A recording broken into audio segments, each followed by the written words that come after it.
Hello, I am Dr. Sandeep Karmakar. I am a consultant ear, nose, throat surgeon, neuro otologist, and a sleep specialist attached at the Ruby Hall Clinic, Pune.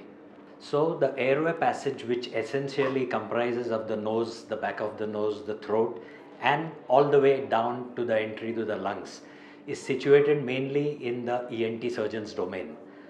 Lately, in the last quite a few years, because of the rising trends in allergy levels, change in personal habits, lack of exercises, rise in the obesity levels, we are finding a lot of obstructions to this airway passage where it becomes difficult for an individual to breathe easily or rather breathe with difficulty. The commonest things which we see across are deviated nasal septums because of allergy, which compounds certain frequent tonsillar infections, tonsillar hypertrophy, a rising trend of adenoids, which are nothing but tonsils at the back of the nose, especially in pediatric age group after the COVID, and of course certain tumors secondary to smoking and tobacco consumption in all spectra of age group. So now since we are dealing with a lot of these obstructions to the airway problems, more and more people are coming not only with issues of headaches, with issues of unable to breathe freely in the night, but there is a significant increase in the complaints of snoring. And why is that happening?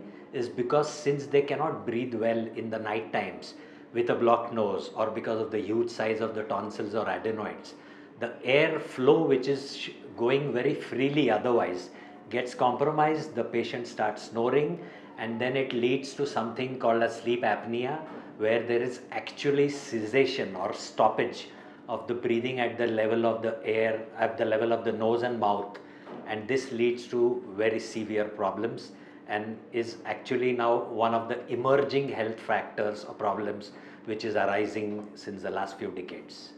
So sleep apnea basically is defined as the cessation of airflow at the level of the nose and mouth for at least 10 seconds.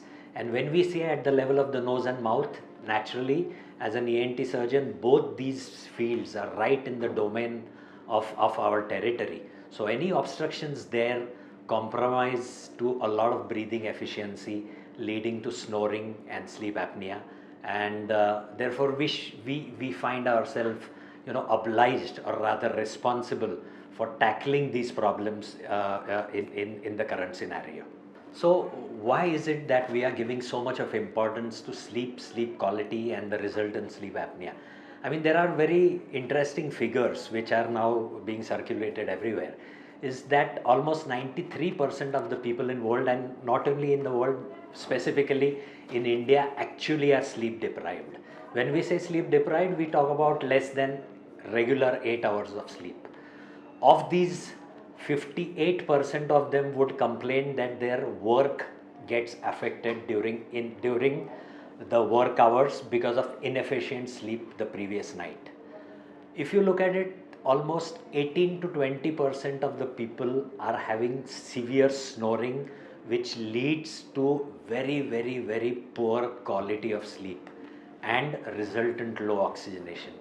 So this is not only a major evolving problem, but I would even go one step further and urge the people to take this as seriously as a worldwide pandemic.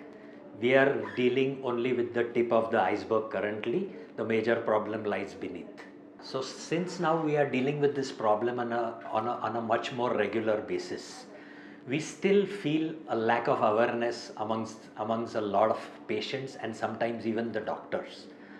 As ENT surgeons, we actually need to interact much more with related specialties like the neurologist, the maxillofacial surgeons, and the pulmonologists. And probably somewhere all of us should come together and get some guidelines across. It is actually very heartening to know that there is an integrated body of the Sleep Surgeons Society of India, which is now holding regular conferences, venues, and we are trying to create awarenesses at practically each and every podium, each and every conferences. However, these opportunities still seem to be very underutilized. We need more awareness in the form of campaigns. We need more awareness in the form of some national control programs for maybe obesity and sleep apnea. And we need the equipments which are responsible, like the sleep diagnostic tests, the sleep studies. In the US, these are available in every nook and corner of every hospital.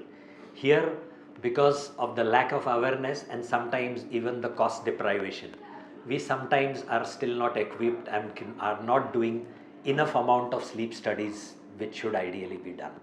So now, since snoring and sleep apnea is taken as an emerging problem, I request all the policymakers, the health ministry, the education ministry, the information ministry to actually get involved into this, get all the related specialties like the ENT surgeons, the neurologists, the physicians, the cardiologists, the maxillofacial surgeons, involve doctors from these specialties and come up with some guidelines, even to the extent of maybe forming some national programs for control of obesity and sleep apnea syndrome.